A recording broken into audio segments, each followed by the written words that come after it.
Hello, this is a mini lecture on preparing to write a literary analysis essay, and I'm going to model for you how I would prepare to write an essay on Raymond Carver's story, What We Talk About When We Talk About Love.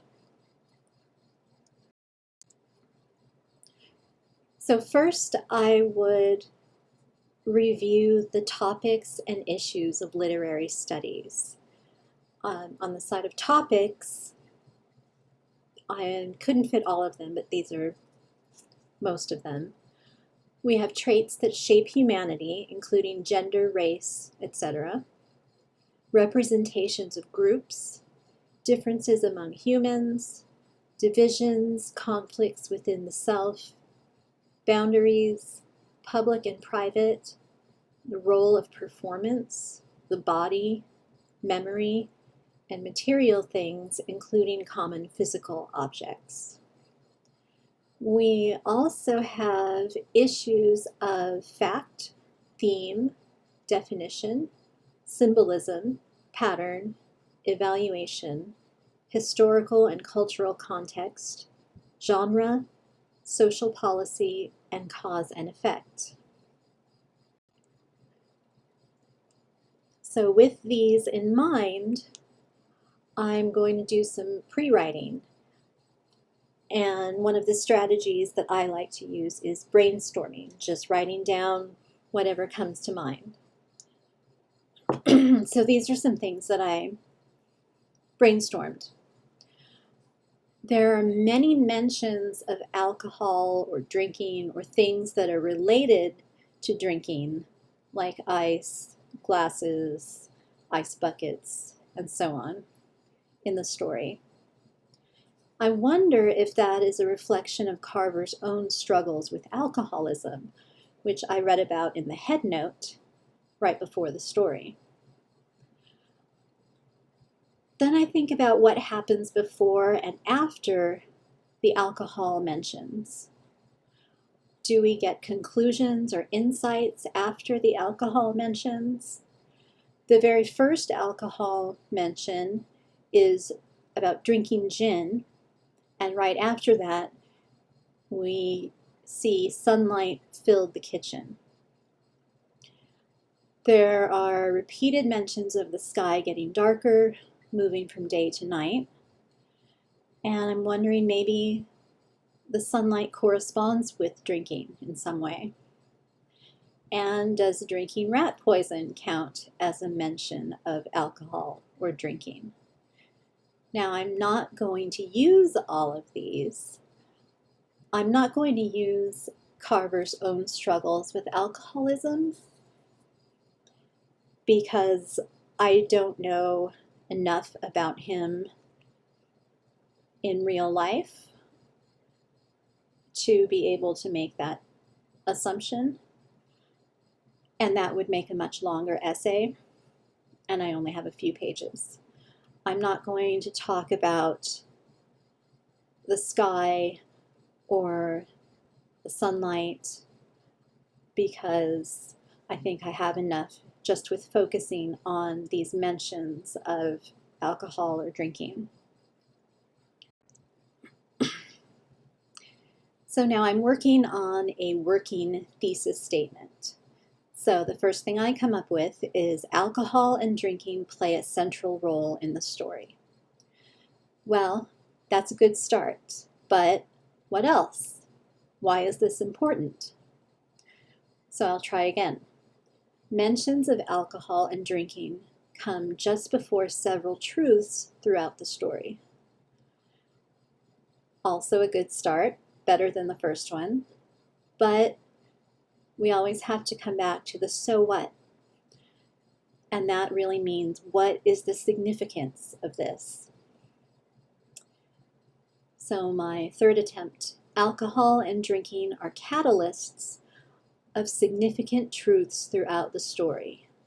That's a lot better, but how does that affect the story? So now I have my working thesis statement, and it's working because I'm still working on it. I can still revise it if I need to.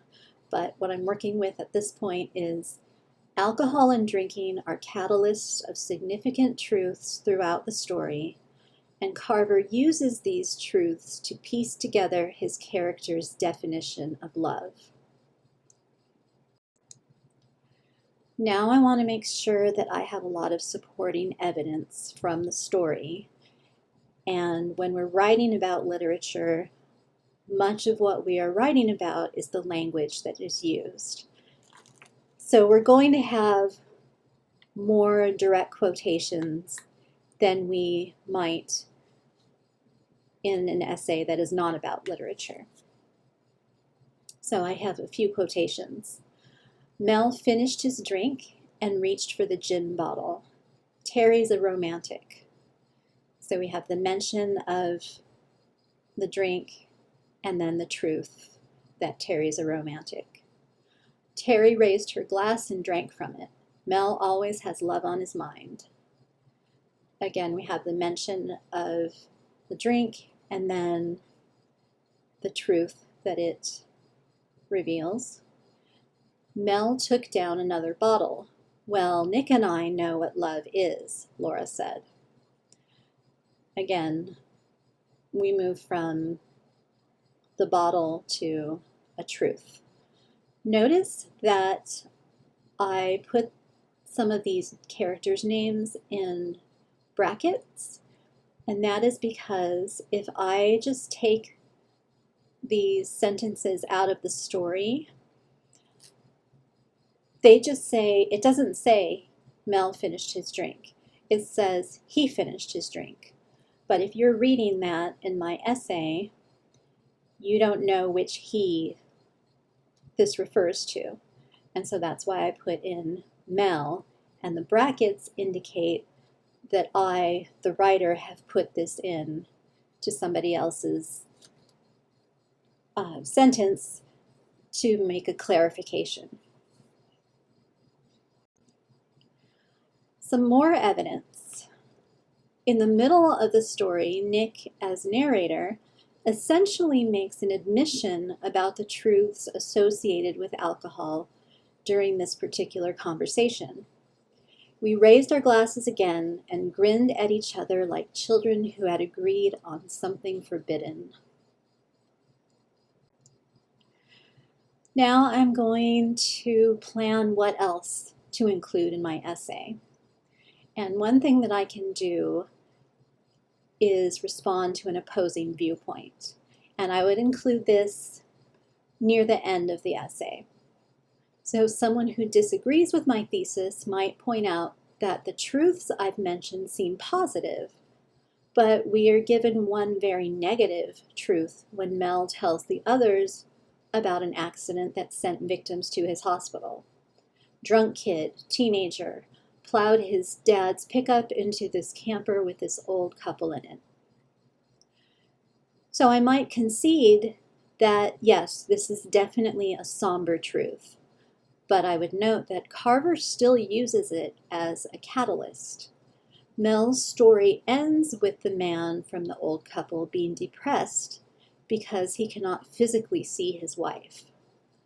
This story is the basis for Mel's definition of love, or as he puts it, sentimental love, the day-to-day caring about the other person. Also, I need to keep coming back to my thesis. The working thesis statement is mostly about the topic of common physical objects, the gin, the ice, the glasses, and so on. But it also mentions the issue of definition, more specifically the character's definition of love. So I need to study the story and put together that definition. And this will be in the final body paragraph just before the conclusion. I would probably then make an outline of what I'm going to include in each paragraph or each section, but hopefully this gives you a good idea of the kind of thinking that you might go through as you're preparing to write a literary analysis. Thank you.